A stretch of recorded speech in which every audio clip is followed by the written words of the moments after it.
Hello everyone, स्वागत है आप सभी का 24/7 क्लैट के ऑफिशियल यूट्यूब प्लेटफॉर्म पर। मैं हूं आपकी लॉ मेंटर डिम्पल पारे और आज हम लोग एक बहुत ही इंपॉर्टेंट डिस्कशन करने जा रहे हैं। आप लोगों का मुझसे कई दिनों से सवाल था कि मैम MHCET लॉ की अगर हम लोग बात करें और हम लोग PYQ का ट्रेंड एनालिसिस करें फॉर लीगल रीजनिंग, तो आप हमें ये बताइए कि किन पर्टिकुलर सब्जेक्ट्स पे हमको फोकस करना चाहिए ज़्यादा, और पास्ट में कैसे क्वेश्चन पूछे गए हैं, कौन से सेक्शन से ज़्यादा क्वेश्चन पूछे गए हैं। तो आज का जो हमारा पॉइंट ऑफ डिस्कशन है वो यही है कि हम लोग पास्ट ईयर के ट्रेंड एनालिसिस को देखने वाले हैं, ट्रेंड को एनालाइज करने वाले हैं कि किस तरीके से आपको क्वेश्चंस पूछे गए हैं। तो अगर हम लोग यहाँ पर सबसे पहले बात करें पैटर्न की, तो आप सभी लोगों को पता होगा कि रिसेंटली हम लोगों ने ये देखा कि जो MHCET कंडक्ट करवाया जाता है उसमें हमें साफ साफ ये बताया गया है कि to bring it in line with Common Law Admission Test यानी कि क्लैट 150 मार्क्स से घटा करके यहाँ पर 120 मार्क्स का आपका पूरा पेपर अब कंडक्ट करवाया जाएगा। ठीक है, तो यस, ये एक बहुत ही बड़ा यहाँ पर अपडेट है जिसके बारे में आप सभी लोगों को पता होगा। अब 150 क्वेश्चंस नहीं आएंगे, 120 क्वेश्चंस आने वाले हैं। वेटेज सारे सेक्शंस की सेम ही रहेगी, बस नंबर ऑफ क्वेश्चंस वेटेज के अकॉर्डिंग यहाँ पर कम ज़्यादा हो गए हैं। अब हम लोग यहाँ पर चलते हैं सीधा डायरेक्टली टूवर्ड्स ट्रेंड एनालिसिस। इसको बताने से पहले मैं आपको ये बता दूँ कि बिकॉज MHCET का एग्जाम ऑनलाइन होता है, तो that is the major reason जो हमें यहाँ पर ये देखने को मिल रहा है कि एक पर्टिकुलर PYQ हमारे पास नहीं है। तो यहाँ पर जो भी एनालाइज किया गया है, बहुत सारी स्टडी एंड बहुत सारी रिसर्च करने के बाद किया गया है। तो मैं चाहूँगी कि आप लोगों को ये पर्टिकुलर सेशन कैसा लगा, हेल्पफुल लगा या नहीं लगा, ये एंड में आप लोग कमेंट करके ज़रूर से बताएंगे और इस सेशन को एक बार लाइक ज़रूर से कर देंगे। तो डायरेक्टली हम लोग चलते हैं सीधा ट्रेंड एनालिसिस की तरफ से। मैंने आप लोग के लिए यहाँ पर एक टेबल प्रिपेयर करके रखी है ऑफ द ईयर 2016, 18, 19, 20, 22, जितना हमारे पास डाटा अवेलेबल था। 23 और 24 भी डिस्कस करेंगे आगे आने वाली स्लाइड्स में। तो जितना डाटा हमारे पास अवेलेबल था उसके हिसाब से हम लोग यहाँ पर डिस्कस करने वाले हैं। सबसे पहले हम लोग बात करेंगे कॉन्स्टिट्यूशनल लॉ की।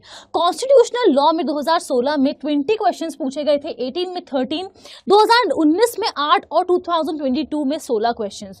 कॉन्स्टिट्यूशन लॉ में हमें सबसे ज़्यादा ये देखने को मिलता है कि वन लाइनर क्वेश्चंस ज़्यादा पूछे जाते हैं। यहाँ मैं आपको बता रही हूँ ना कि इतने क्वेश्चंस पूछे गए, तो ये हर तरीके के क्वेश्चंस को इंक्लूड कर रहा है, चाहे वो असर्शन बेस्ड क्वेश्चन हो, चाहे वो प्रिंसिपल फैक्ट्स बेस्ड क्वेश्चन हो, चाहे वो फैक्ट्स बेस्ड क्वेश्चन हो, चाहे वो वन लाइनर क्वेश्चंस हो, ये सारे ही इसमें इंक्लूडेड हैं। तो कॉन्स्टिट्यूशन लॉ की तो बात हो गई है। अब अगर हम लॉ ऑफ क्राइम की बात करें तो 2016 में 9 क्वेश्चंस पूछे गए थे, 18 में 4 क्वेश्चंस पूछे गए थे, 19 में 5 क्वेश्चंस पूछे गए थे और 22 में 6 क्वेश्चंस पूछे गए थे।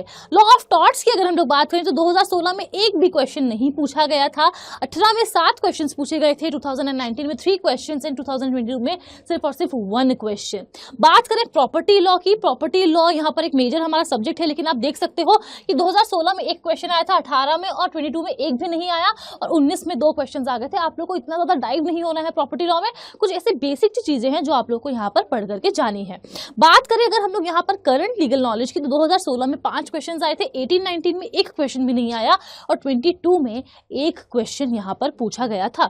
लीगल जीके में 18 में 7 क्वेश्चंस आए थे, 22 में 9 क्वेश्चंस आए थे, 16 और 19 में एक भी क्वेश्चन नहीं पूछा गया। मिसलेनियस लॉज यानी कि छोटे मोटे जो हमारे लॉज होते हैं उसकी अगर हम लोग बात करें तो 2016 में एक क्वेश्चन आया था, 2018 में 4 क्वेश्चन आए थे और 19 में कुल मिलाकर के अराउंड 3 क्वेश्चन यहाँ पर हमें देखने को मिले थे।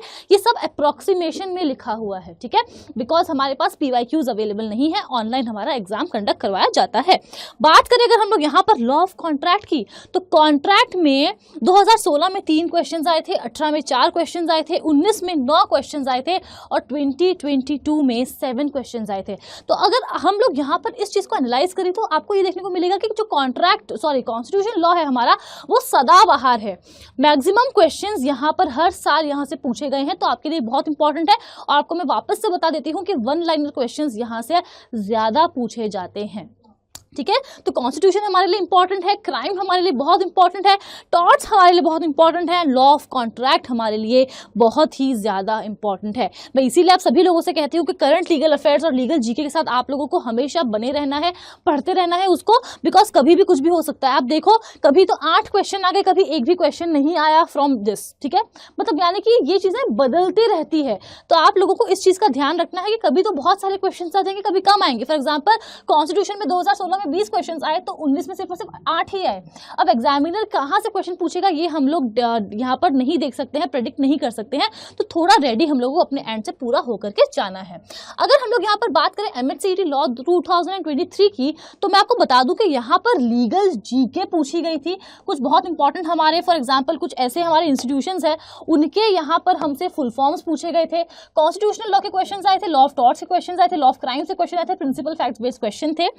बट यहाँ पर कुछ नया जो हमें देखने को मिला वो ये था कि कुछ डिफरेंट जो हमारी बॉडीज हैं उनके हेडक्वार्टर्स भी पूछे गए। फॉर एग्जाम्पल ये पूछ लिया गया कि WHO का हेडक्वार्टर कहाँ पर है, यूनेस्को का हेडक्वार्टर कहाँ पर है। तो इस चीज़ के बारे में आप लोगों को पता होना चाहिए लीगल पॉइंट ऑफ व्यू से and GK point of view से, आपके लिए ये बहुत इंपॉर्टेंट है। एंड ऑल्सो कुछ पर्टिकुलर एक्ट्स जो पास हुए थे उनके ईयर्स भी पूछ लिए गए। तो इसीलिए क्योंकि फॉर एग्जाम्पल इस साल हम लोगों ने 2024 में देखा कि हमारे 3 नए लॉज आए, भारतीय न्याय संहिता, भारतीय नागरिक सुरक्षा संहिता एंड भारतीय साक्ष्य अधिनियम। इन्होंने हमारे पहले के 3 इंपॉर्टेंट लॉज को रिप्लेस किया, IPC, CRPC and Indian evidence act. तो आई थिंक आप लोगों को एग्जाम पॉइंट ऑफ व्यू से ये इंपॉर्टेंट है कि आप लोग इनके फुल फॉर्म्स को जानो और किसने किसको रिप्लेस किया इस चीज़ को जानो, और इनके date of enactment and date of enforcement को याद कर लो। ये legal GK point of view से हमारे लिए इस MHCET लॉ एग्जाम के लिए बहुत इंपॉर्टेंट है। आगे अगर हम लोग बात करें, नेक्स्ट हम लोग आगे बढ़े तो हम बात करेंगे और MHCET लॉ 2024। तो अगर हम बात करें 2024 की, तो यहाँ पर जो सेक्शंस हमें देखने को मिले थे वो थोड़े से चैलेंजिंग थे। और इस बार चैलेंजिंग क्या था? चैलेंजिंग ये था कि हम हमेशा देखते हैं कि principles and facts based question थे, लेकिन इस बार हमें ये देखने को मिला कि थोड़ा सा हमें प्रायर नॉलेज ऑफ लॉ को अप्लाई करना पड़ रहा था, क्योंकि जो मोस्ट क्वेश्चन थे वो फैक्ट्स बेस्ड थे। यानी कि प्रिंसिपल आपको अपनी माइंड से अप्लाई करना है उन कॉन्सेप्ट्स के द्वारा जो आप ऑलरेडी पढ़ चुके हैं। आपको प्रिंसिपल ज्यादा नहीं बताए गए थे इस पर्टिकुलर एग्जाम में, फैक्ट्स ज्यादा बताए गए थे। तो फैक्ट्स बेस्ड क्वेश्चन ज्यादा आए थे और मोस्टली हमारे जो क्वेश्चंस थे वो law of crime, law of torts, law of contract and constitution से आए थे। तो yes, that is all about it. अब अगर हम लोग यहाँ पर बात करें हमारे मेजर टेक अवे की कि अब हम लोगों ने जो ये पूरा ट्रेंड एनालिसिस किया है इससे हमें क्या समझ में आता है, तो सबसे इंपॉर्टेंट बात ये है कि हम लोग को कॉन्सेप्ट्स को रिवाइज करते जाना है। Because law of crime, law of torts, constitutional law, contract law आपके लिए बहुत इंपॉर्टेंट है। ये हमारे कुछ मेजर लॉज हैं जिसको आप मिस आउट नहीं कर सकते हो, वरना हमारा पूरा पेपर खराब हो जाएगा। तो मेजर कॉन्सेप्ट्स को रिवाइज करना है और आप लोगों को करंट लीगल अफेयर्स के साथ टच में रहना है, ये काफ़ी ज़रूरी है। बिकॉज मैंने आपको बताया कि क्लैट के साथ इनलाइन आने के लिए 150 क्वेश्चंस को घटा करके 120 कर दिया गया। तो कहीं ना कहीं ये हो सकता है कि क्लैट से हम लोग लेवल मैच करने की भी कोशिश करें।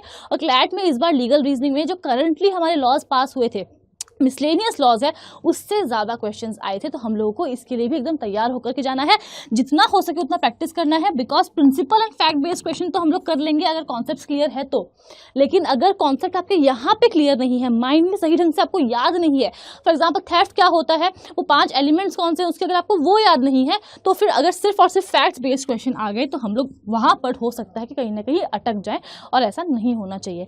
And last but not the least, हम लोग को कॉन्फिडेंट रहना है कि जो भी हम लोग पढ़ रहे हैं, जितना भी हम लोगों ने किया है, it is more than enough. हम आगे जो भी करेंगे वो हमारे साथ अच्छा ही होगा, अच्छा ही परफॉर्म हम लोग एग्जाम में करेंगे। That is all about it. आपको अगर कोई भी डाउट है तो मेरी मेल आईडी ऊपर गिवन है, आप मुझे यहाँ पर मेल ड्रॉप कर सकते हैं।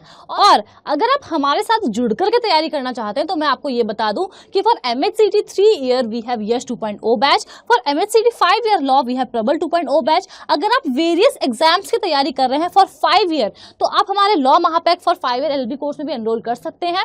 और अगर आप वेरियस एग्जाम्स के लिए तैयारी कर रहे हैं इंक्लूडिंग MHCET 3 ईयर लॉ, तो आप यहाँ पर हमारे 3 ईयर लॉ महापैक में भी एनरोल कर सकते हैं simply by using my coupon code Dimple. अगर आप मेरा कूपन कोड यूज करते हैं डिम्पल, तो आपको उससे मुझसे पर्सनल मेंटरशिप एंड गाइडेंस मिलती है और साथ में मैक्सिमम डिस्काउंट भी मिलता है।